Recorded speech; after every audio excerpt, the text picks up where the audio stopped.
Yate Shakota Star Billy Inche Biligana Nisle Tobaha Basachin Biligana Dasche Ashihead Dashanele Diatashke Spanish worked in Nasha. Hello everyone, my name is Shakota Billy.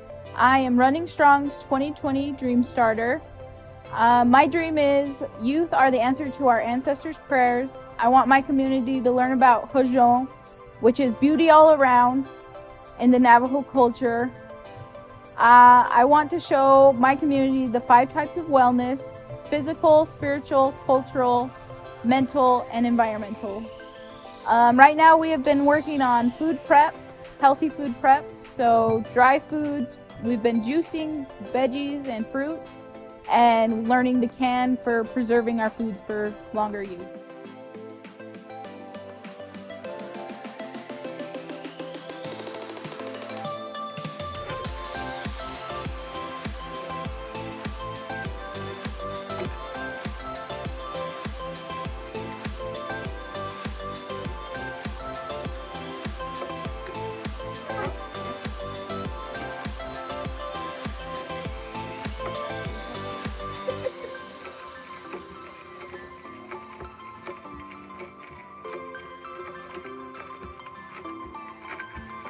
Cool.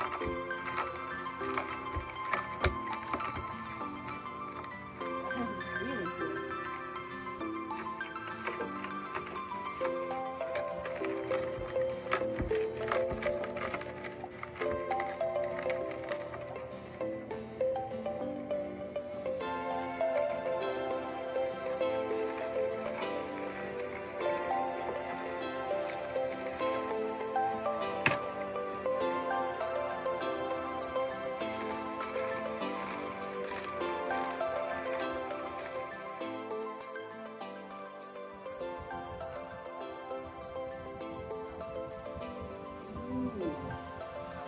That's not bad. I That's like actually it. pretty good.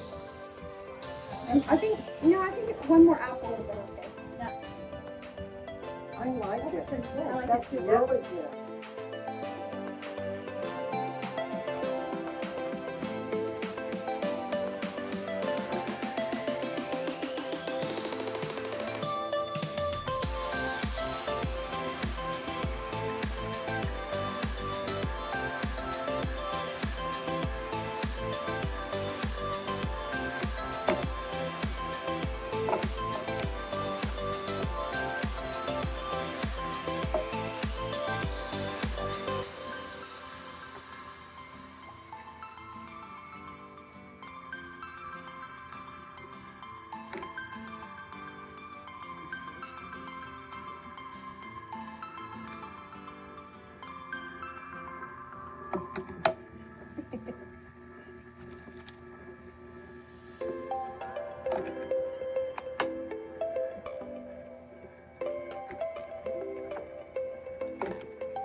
Yes, it does.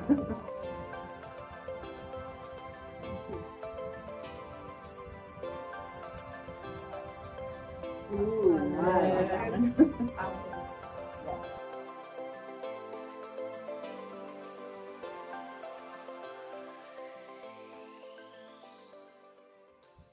All right, we're here with Jericho Billy, and he is a Navajo, and he goes to Larson Elementary, and I am here to interview him because his mom knows how to dry fruits, and he actually was able to watch his mom dry fruits. Jericho, can you tell me how your mom dried fruits? Because she put it in that machine like it over there. Okay, and what did she do? She cut the apples Uh-huh. and she put it and Did she put it on this? and she made these. Okay, I want you to try them. Tell us how it tastes. Yeah, it tastes good. It tastes good. Oh, awesome. I'm going to try one too. You made me want to try it. They're so good and they're so healthy. Okay, so you are really famous. You actually put a recipe in this book, our Title VI Indian Education Program Indigenous Cookbook. Did you know that you have a recipe in here? Where is my recipe? I'm going to show you right now. Burger? It is dried fruits. You want to show everybody your recipe? So Jericho did his recipe on dried fruits. And what else do you think you can dry besides apples? Bananas. And what else? Radishes Radishes? and carrots. Yeah, that would be really yummy. All right, so thank you, Jericho. It was fun interviewing you today. And is there any last words you want to tell everybody? Bye. You know, looking back in our history, tribal history, there are many different foods, edible plants, nuts, berries, meats, medicines that our people stored, prepared in different ways. Some were dried, some were dried and then crushed, some were dried and left in their form to be used later when it was not so readily available, like the winter times. I wanted to make sure that you knew about some of these plants and everything. Some of the plants that we used, I'm going to read off to you here. For meats, we had antelope, rabbits, prairie dogs, mountain sheep, deer, elk, that could be prepared, salted, and hung out and dried so that it could be used rehydrated during the winter time, or even pounded up into pemmican and used for later when the hunters could go out to hunt for animals and everything. Some of the fruits that I remember from my youth were apricots. We used to have an apricot tree in our garden in Denahotso, and I remember climbing it and picking the apricots and bringing them home and drying it. Apricots, peaches, apples, grapes, things that you would come across. So it would depend on the region that you lived in, that you had these different varieties of fruits and foods that you had access to.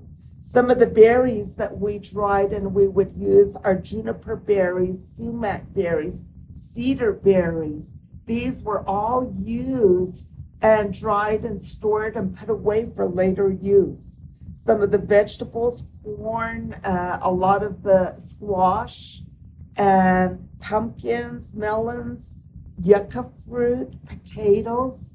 These were all used in either buried way back a long time ago. We used to bury a lot of our foods underground, and we would put them underground once the weather started getting cold in October, and we would bury it, and then when it was needed, we would make sure that we had access to it to bring it out so that it could be eaten. Some of the nuts that we have are pinion nuts, pine nuts, walnuts, any kind of nuts that you could find.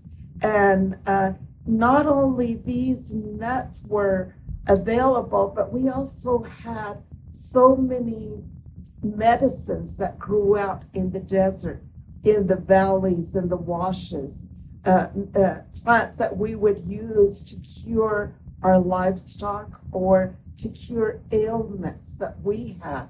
So we would take these plants and we would dry them out, and we would either crush it or use it in a different form, or even sometimes they would take it and boil it and be able to use it that way. So our people have always used whatever was available, and they were very ingenious in figuring out ways to store and to use it and be able to take every last bit of it and everything. So I hope you learned something, and I hope that young ones, you will kind of talk to your grandparents, talk to your elders, find out what things you can try. It's a lot of fun to be able to learn some of these old ways and to be able to bring it back to life and to use it. We're living in a time when pandemics may come through. We may not be able to go to a store as easily as we used to. So knowing how to store your own food, be self-sufficient, and have that traditional knowledge is very important. And I hope you learned something and will try it. Thank you.